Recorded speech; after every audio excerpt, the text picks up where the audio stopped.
GT Holidays, South India's #1 travel brand. You know you are special when you're with GT Holidays. Nakkeera நேயர்களுக்கு வணக்கம். இந்த நேர்காணலின் சிறப்பு விருந்தினர் இந்திய தொழில் முனைவோர் சங்கத்தின் தேசிய தலைவர் திரு KE ரகுநாதன் அவர்கள். வணக்கம் சார். வணக்கம். சார், நாளைய தினம் மத்திய பட்ஜெட் தாக்கலாக போகுது பாராளுமன்றத்தில்.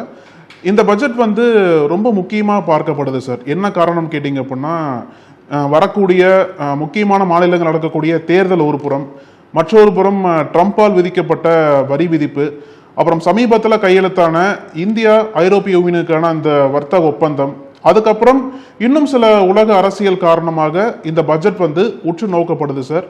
ஸோ இத்தனை காரணங்கள் ஒரு புறம் இருந்தாலும் இதில் இருக்கக்கூடிய அந்த அடிப்படை எதிர்பார்ப்புகள் என்ன, எதெல்லாம் மத்திய அரசாங்கம் கவனம் செலுத்தணும் அப்படின்னா எதை சொல்லுவீங்க சார்? முதல்ல நம்ம வாழ்த்துக்களை மாண்புமிகு நிதி அமைச்சர் அவர்களுக்கு சொல்ல வேண்டும்.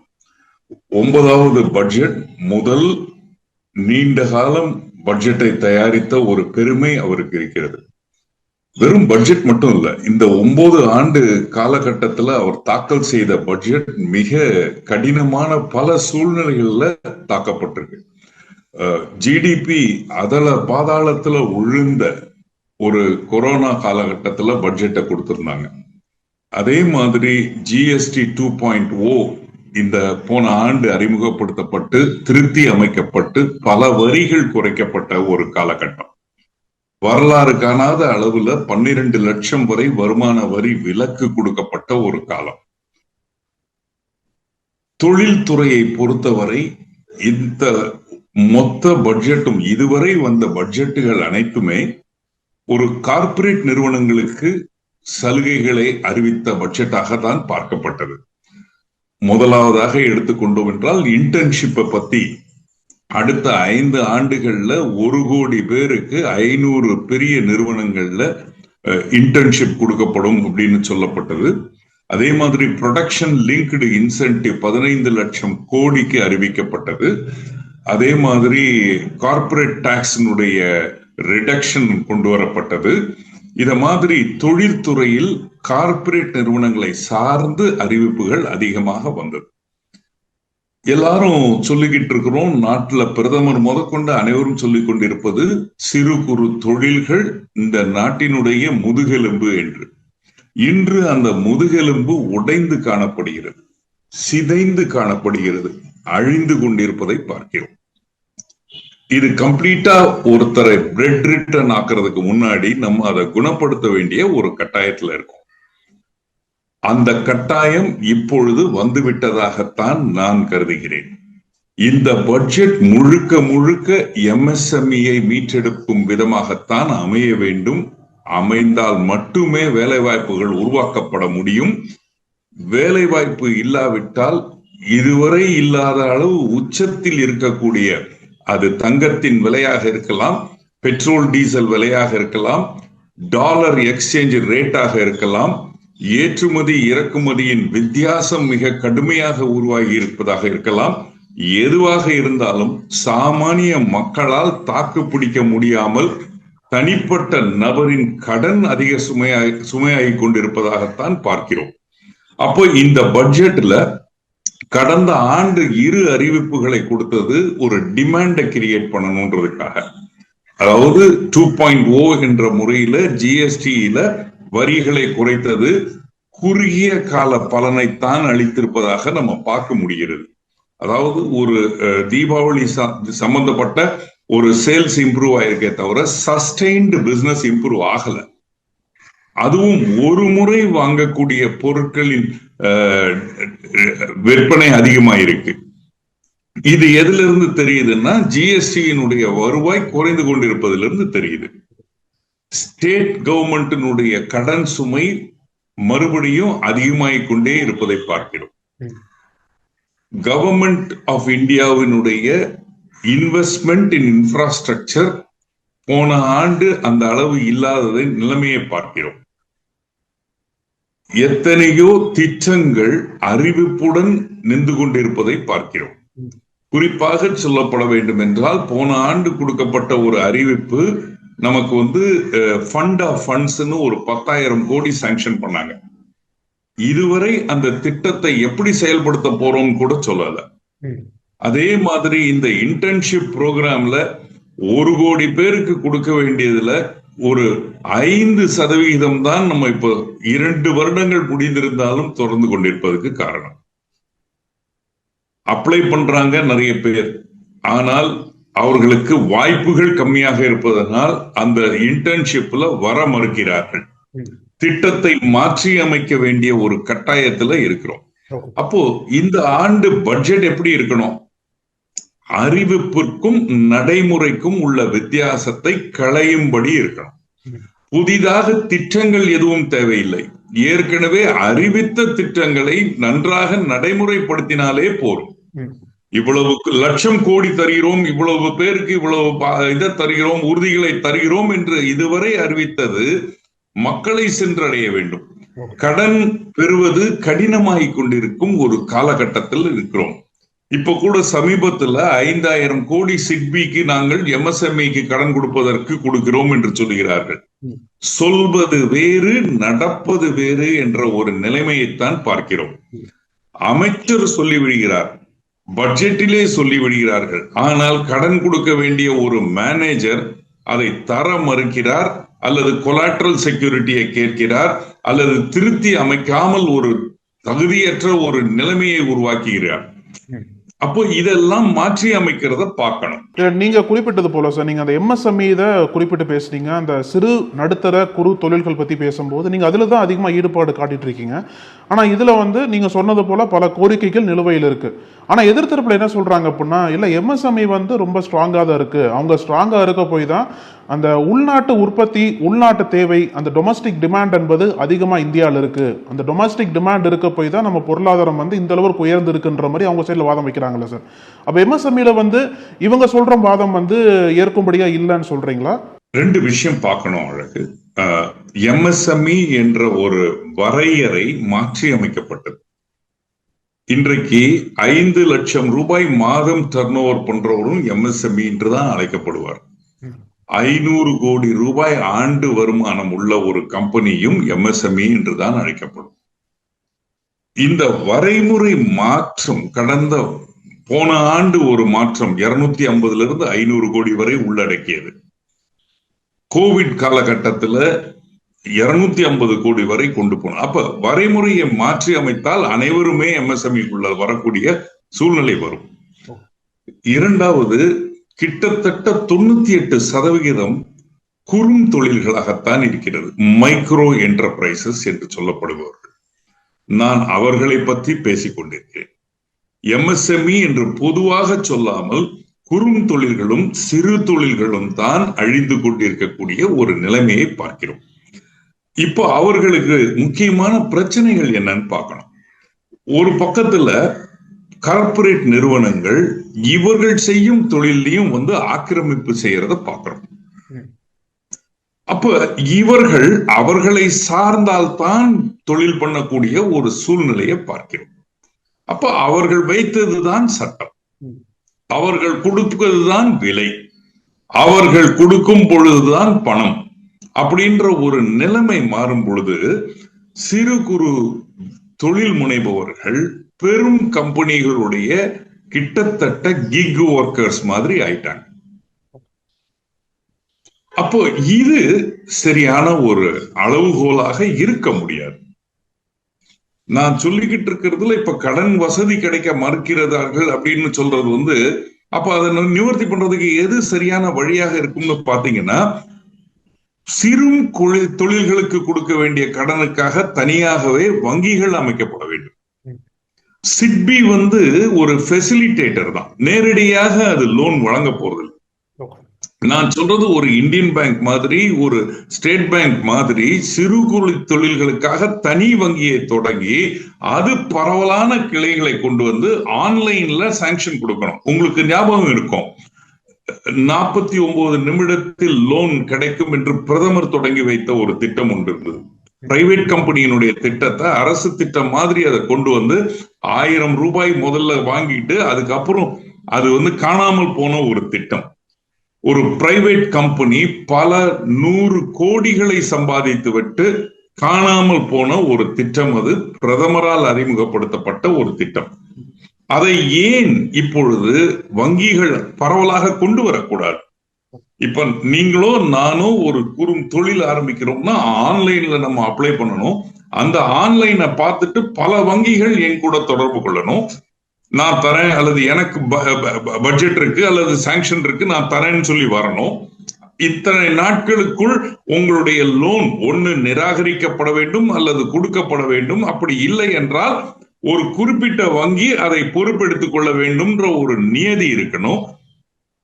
என்பிஏவினுடைய சட்ட திட்டங்கள் பெரும் நிறுவனங்களுக்கும் குறும் நிறுவனங்களுக்கும் ஒரே தராசில் இருக்க முடியாது.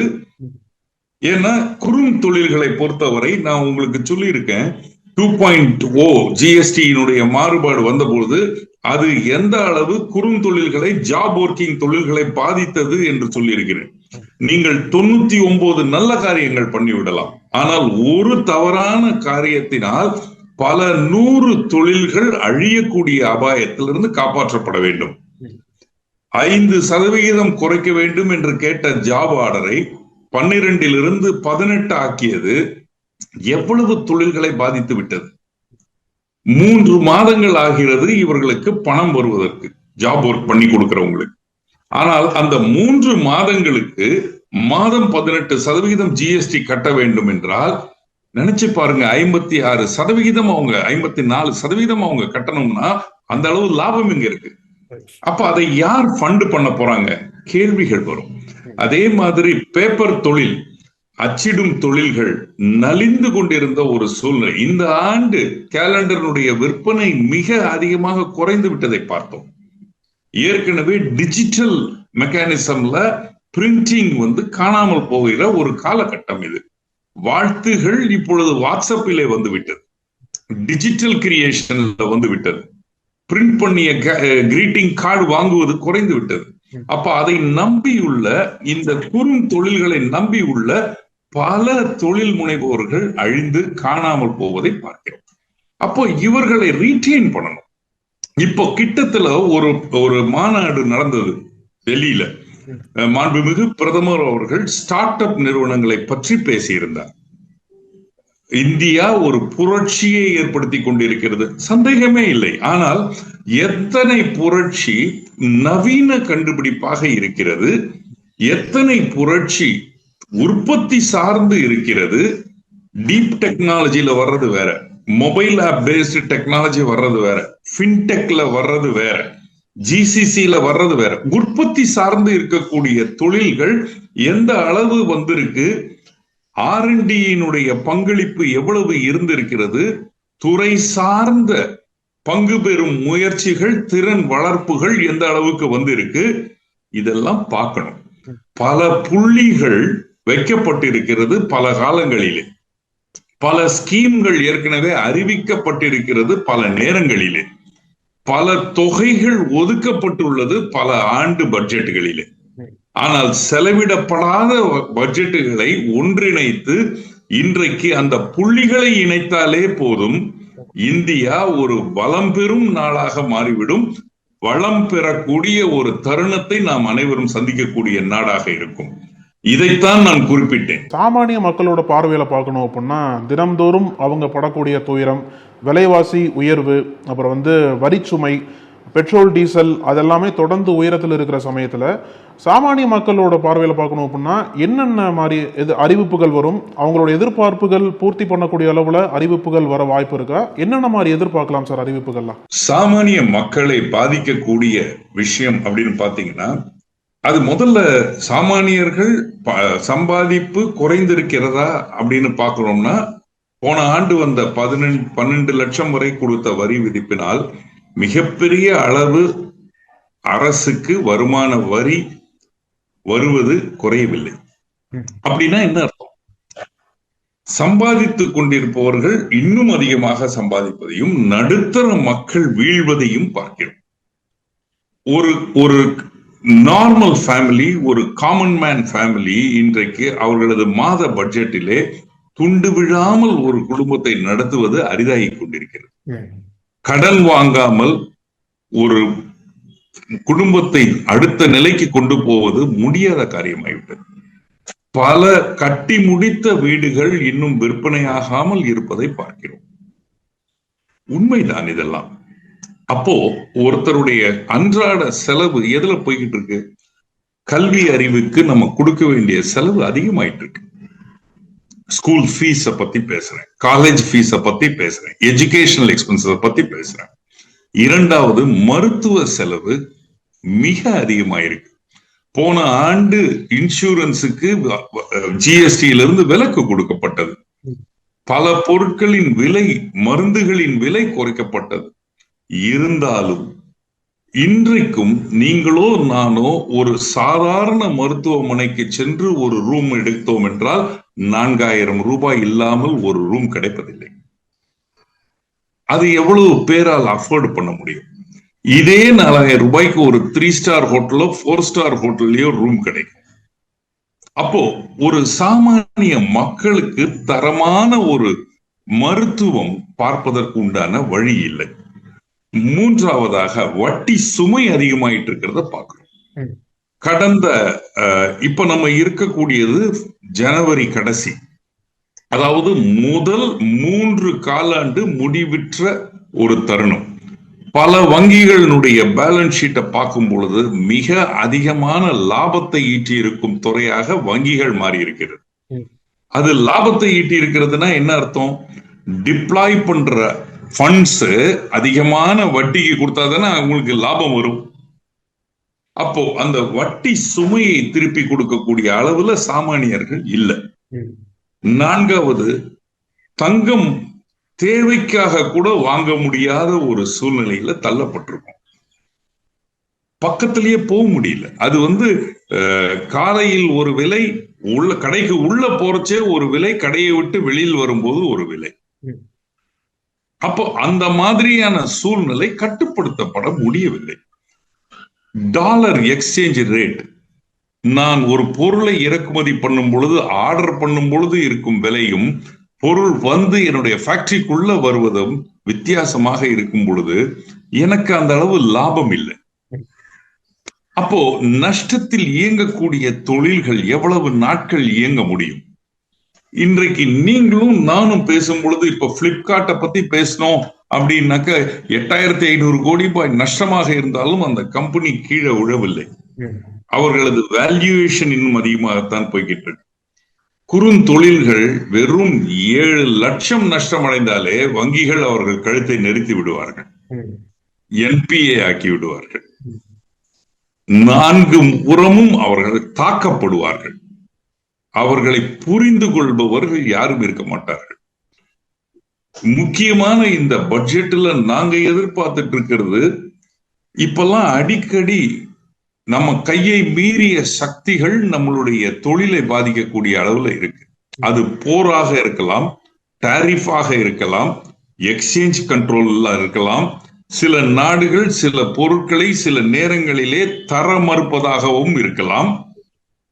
தேக்க நிலையை உருவாக்கக்கூடிய ஒரு சூழ்நிலை இருக்கலாம்.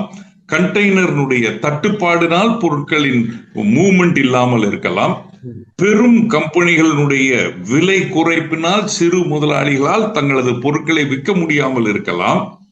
இத்தனை ஒரு அன்ஃபோர்சீன் சர்க்கம்ஸ்டன்சஸ், ஒரு ஃபோர்ஸ் மெஜோர் சர்க்கம்ஸ்டன்சஸ்ல எப்படி காப்பாற்றப்படுகிறோம் என்று இந்த பட்ஜெட்ல ஒரு ஸ்டாண்டர்ட் ஆபரேட்டிங் ப்ரொசீஜர் மாதிரி ஒரு அறிவிப்பு வரணும்.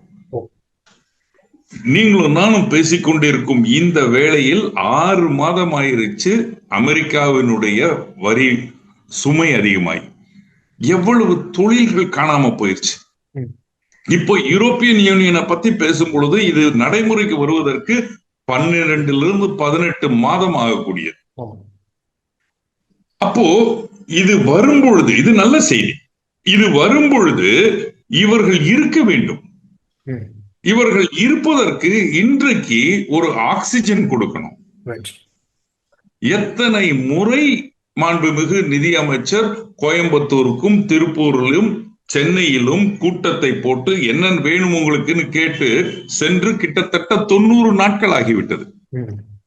வருமுன் காக்கவில்லை, வந்த பின்னும் காக்கவில்லை, அழிந்த பின்னும் காக்கவில்லை என்றால் கடினமான ஒரு நடைமுறை. அப்போ ஒரு ஸ்டாண்டர்டா கொடுக்கணும். இந்த மாதிரி ஒரு தாக்குதல் வந்து டிக்ளேர் பண்ணிட்டோம்னா பேங்குங்க உடனடியாக லோனை மறுசீரமைப்பு செய்ய வேண்டும். அறிவிப்புக்காக காத்திருக்க வேண்டியதில்லை. உடனடியாக 20% அதிக லோனை ஒர்க்கிங் கேபிட்டலாக கொடுக்கப்பட வேண்டும். PFESஐ கட்டுவதிலிருந்து 6 மாதத்திற்கு விலக்கு கொடுத்து அதை அரசே ஏற்றுக்கொள்ளக்கூடிய ஒரு சூழ்நிலை உருவாகும் அப்படின்னு ஒரு ஸ்டாண்டர்ட் ஆபரேட்டிங் ப்ரொசீஜரை கொண்டு வரணும். சிறு தொழில்களுக்கும் குறுந்தொழில்களுக்கும் கம்ப்ளையன்ஸ் காஸ்ட்ல இருந்து விலக்கு அளிக்க வேண்டும். கம்ப்ளையன்ஸ் காஸ்ட்னு சொல்லும் பொழுது நீங்க பார்த்திருப்பீங்க அழகு, கடந்த ஒரு 10 நாட்களாக செய்திகள்ல கார்ப்பரேட் நிறுவனங்களுடைய லாபத்தை பார்க்கும் பொழுது 4.5% குறைந்து விட்டது போன காலாண்டில் அப்படின்னு பார்த்து அதற்கு காரணமாக சொல்லப்படுவது லேபர் கோட்னுடைய அறிமுகத்தினால், அதனுடைய cost of labour code changes சொல்லுவாங்க. அப்போ அதே சுமை சிறு தொழில்களுக்கும் வரும் இல்லையா? அப்ப அதை எங்கிருந்து மீட் பண்ண போறாங்க? சோ இதெல்லாம் வந்து ஒரு ரிலீஃப் கொடுக்கணும், ஒரு குஷன் கொடுக்கணும், ஒரு ஷாக் அப்சார்பர் இருக்கணும். அதைத்தான் சொன்ன இந்த பட்ஜெட் அந்த ஷாக் அப்சார்பரை கொடுத்தாலே போதும். ஷாக் கொடுக்க வேண்டாம், முழுமையாக அப்சார்ப்ஷனும் பண்ண வேண்டாம். ஒரு குறுகிய கால ஷாக் அப்சார்பராவது இந்த பட்ஜெட் ஏற்படுத்தி கொடுக்க வேண்டும். இந்த தொழில் துறைக்கு ஏற்ற மாற்றங்களை செய்வதற்கு உண்டான வசதிகளை ஏற்படுத்தி கொடுக்க வேண்டும். இப்ப கன்வென்ஷன் எல்லாம் புதுசா நிறைய துறைகள் வந்துகிட்டு இருக்கு. இப்ப ஷிப் பில்டிங்க பத்தி பேசுறோம், லைஃப் சயின்சஸ் பத்தி பேசுறோம், ஏரோஸ்பேஸ பத்தி பேசுறோம், டிஃபென்ஸ் காரிடார்னு பேசுறோம், வெஹிக்கிள்ஸ பத்தி பேசுறோம், ரினியூபிள் எனர்ஜியை பத்தி பேசுறோம்.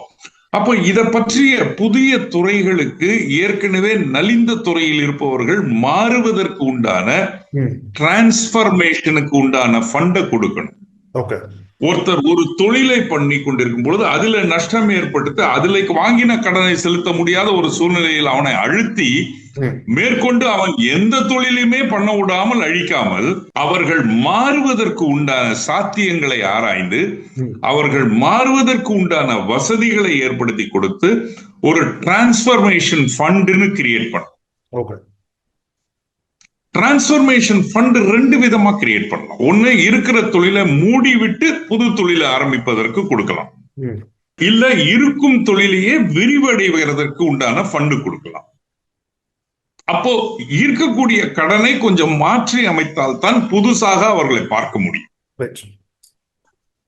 பழைய மஞ்சக்காமால வந்தவனை பாக்குற மாதிரியே பார்க்க கூடாது.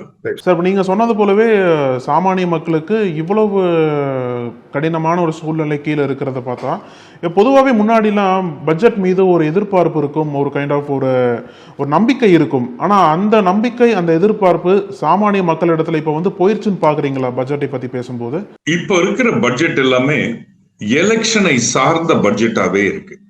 போன ஆண்டு பட்ஜெட் வந்த பொழுது அது ஆந்திர மாநிலத்திற்கும் நார்த்ல பீகார்னுடைய வந்ததுக்கும் அதை சார்ந்தது. இந்த ஆண்டு என்ன இருக்க போகுது அப்படின்னு பார்த்தோம்னா தமிழகத்தை சார்ந்த பட்ஜெட்ல இடம்பெற போகுது. சோ ஒரு பட்ஜெட் என்பது ஒரு தேர்தலை நோக்கி இருப்பதே தவறு. ஒரு பட்ஜெட் என்பது இந்தியாவின் மொத்த அனைவருக்கும் உண்டானதாக இருக்க வேண்டும், அனைவருக்கும் நலன் பயப்பதாக இருக்க வேண்டும், பரவலாக இருக்க வேண்டும், இன்க்ளூசிவாக இருக்க வேண்டும், டீசென்ட்ரலைஸ்டாக இருக்க வேண்டும், பல திட்டங்கள் நடைமுறைப்படுத்தப்படக்கூடிய திட்டங்களாக இருக்க வேண்டும், குறுகிய கால திட்டம், நீண்ட கால திட்டம் அப்படின்னு பிரித்து கொண்டு குறுகிய கால திட்டத்துக்கு அக்கௌண்டபிலிட்டியை கொண்டு வரணும். உங்களுக்கு இந்த நிகழ்வை கேட்டீங்கன்னா கொஞ்சம் வருத்தமா இருக்கும். MSME மினிஸ்ட்ரிக்கு கொடுக்கப்பட்ட பட்ஜெட் போன ஆண்டு, முந்தின ஆண்டு 24-25 ஆண்டு ஒரு பட்ஜெட் 100 ரூபாய் அவங்க அலோகேட் பண்ணிருக்காங்கன்னா அந்த MSME மினிஸ்ட்ரியினுடைய செலவு 20 ரூபாய் தான். அப்போ ஏன் அந்த 80 ரூபாயை செலவு பண்ணலன்னு கேள்வி வருதா வரலையா? இந்த ஒரு தரவுல இருந்தே நமக்கு புரியுது ஏன் எம்எஸ்எம்இ மினிஸ்ட்ரி வளரவில்லை. பட்ஜெட் இருக்கு, அலோகேஷன் இருக்கு, டிஸ்பர்சல் இல்ல, திட்டங்கள் இல்ல. அப்போ கேப் நிறைய இருக்கிறத பாக்குறோம். அதைத்தான் நான் முதலில் சொன்னது, அறிவிப்போடு நின்றுவிடக் கூடாது இந்த பட்ஜெட். திட்டங்களின் நடைமுறை எளிதாக்கப்பட வேண்டும். திட்டங்களின் நடைமுறை அக்கௌண்டபிலிட்டியில கொண்டு வரப்பட வேண்டும். இந்த பட்ஜெட்டில் முதல் உரையிலே போன ஆண்டு அறிவித்த திட்டங்கள் ஏதேது முழுமையாக அடையவில்லை, ஏன் அடையவில்லை என்பதையும் பிரசன்ட் பண்ணிட்டு, இந்த ஆண்டு அதுல உழுந்த துண்டுகளை செலவு பண்ணக்கூடியது எவ்வளவு, இன்னும் அதிகமாக கொடுக்கப்பட வேண்டியது எவ்வளவுன்னு சொல்லணும். பட்ஜெட் கொடுக்கும் முறையவே மாற்றி அமைக்கக்கூடிய தருணம் இது. இந்த ஆண்டை பற்றி மட்டும் பேசக்கூடாது. இப்போ போன ஆண்டுக்கு ஒரு திட்டத்தை 1 லட்சம் கோடின்னு அனௌன்ஸ் பண்ணிட்டு அதுல வெறும் 10,000 கோடி தான் செலவு பண்ணிட்டு, இந்த ஆண்டு மறுபடியும் அதே திட்டத்திற்கு 2 லட்சம் கோடி அளிக்கிறேன்னு சொல்றதுல பிரயோஜனம் இருக்காது. ஏன்னா ஏற்கனவே 90,000 கோடி ஏண்டா கொடுக்கலன்னு கேட்பாங்கல்ல. அப்போ நம்ம இந்த பட்ஜெட் உரையில மாண்புமிகு நிதியமைச்சர் முதல் ஒரு அரை மணி நேரம் the gap or the performance report of last budget and this budget கொண்டு வரணும். அக்கௌண்டபிலிட்டியை பிக்ஸ் பண்ணணும், திட்டங்களை எளிதுபடுத்தணும், செலவிடப்படாத தொகைகளை உடனடியாக அலோகேட் செய்து ஒரு குறிப்பிட்ட காலகட்டத்திற்குள் அவை டிப்ளாய் பண்ணணும்னு இருக்கணும். அப்படி இருந்தால்தான் திட்டங்கள் வளத்திற்கு சென்றடையும். சார், பெரிய ஒரு கேள்வி சார், இளைஞர்களோட வேலை வாய்ப்பை பத்தி பேசும்போது நேற்றைய தினம் தாக்கல் பண்ண அந்த பொருளாதார ஆய்வறிக்கை என்ன சொல்றாங்க அப்படின்னா, வேலை வாய்ப்பின்மை குறைஞ்சிருக்கு இந்தியாலன்ற மாதிரி ஒரு தகவலை பகிர்ந்துக்கிறாங்க. ஆனால் கிரவுண்ட்ல பார்க்கும்போது அதற்கு ஆப்போசிட்டா இருக்கு. தொடர்ந்து லே ஆஃப் பார்த்துட்டு இருக்கோம். அந்த அன்எம்ப்ளாய்மெண்ட் கிரவுண்ட்ல அதிகமாயிட்டு இருக்கிறதே பார்த்துட்டு இருக்கோம். இப்போ இந்த பட்ஜெட்ல அந்த அன்எம்ப்ளாய்மெண்ட் இஷ்யூவை இதை சால்வ் பண்றதுக்கு, அட்ரஸ் பண்றதுக்கு ஒரு 3 முக்கியமான அறிவிப்புகள் சொல்லணும் அப்படின்னா நீங்க என்னென்ன பட்டியலிடுவீங்க சார்? வேலை வாய்ப்பு என்பது பேசும் பொழுது அதை 2ஆ பிரிச்சுக்கணும். ஒண்ணு படித்த படிப்புக்கு ஏற்ற வேலை அல்லது வாய்ப்பு. இப்போ பாதி பேர் டாக்டரேட் வாங்கினவங்க கூட பியூன் வேலைக்கு அப்ளை பண்ணிட்டு இருக்கிறத பாக்குறோம். இன்ஜினியரிங் படித்தவர்கள் டெலிவரி பாயா இருக்கிறத பாக்குறோம். நேற்றைக்கு வந்த ஒரு தகவல், 40% கிக் ஒர்க்கர்ஸ் 15,000 கூட சம்பாதிக்கவில்லை என்ற ஒரு செய்தியை பார்க்கிறோம். 40% கிக் ஒர்க்கர்ஸ். இன்னொரு புறம் பார்க்கிறோம், ஐடி துறையில் இந்த ஏஐ வளர்ச்சியினால் பல வேலை வாய்ப்புகள் இழக்கப் போவதை பார்க்கிறோம். ஏற்கனவே இந்த ஆண்டு வெளிநாட்டில் படிக்க போகும் மாணவர்களின் எண்ணிக்கை விழுந்து விட்டது ட்ரம்ப் அவர்களின் கொள்கையால். அமெரிக்காவில் சென்று படிக்கக்கூடியவர்கள். அப்போ வாய்ப்பு இல்லாதவர்கள், படித்த இளைஞர்கள், வாய்ப்பை தேடுபவர்கள், எப்படி இவர்களை ஒரு மாற்றத்திலே கொண்டு வர போகிறோம்ன்றதுதான் முக்கியமான ஒரு கேள்வி. அப்போ ஸ்டார்ட் அப் ஆரம்பிப்பதற்கு உண்டான செயல் திட்டங்களை மாற்றி அமைக்க வேண்டிய ஒரு கட்டாயத்தில் இருக்கும். R&Dல மாற்றி அமைக்க வேண்டிய கட்டாயத்தில் இருக்கும். ஒவ்வொரு திட்டத்திலும் பல ஓட்டைகள் இருக்கிறது. அந்த ஓட்டைகளை அடைத்தாலே போறோம். ஏற்கனவே இப்ப நம்ம யூஜிசியை ஒருங்கிணைக்கிறோம், புரியுதா? ஏஐசிடி தேவையில்லை, இனிமேல் அனைத்தும் ஒரு கொடையின் கீழே வரப்போகுதுன்னு சொல்றோம். ஒவ்வொரு முடிவிலும் ஏதாவது ஒரு கேள்விக்குறியோ ஆச்சரியக்குறியோ வைத்திருந்ததுனாலதான் அந்த திட்டம் முழுமையடைய மாட்டேங்குது. இப்ப கல்வி திட்டத்துல லாங்குவேஜ் பேரியர் ஒரு பெரிய போயிட்டு இருக்கு.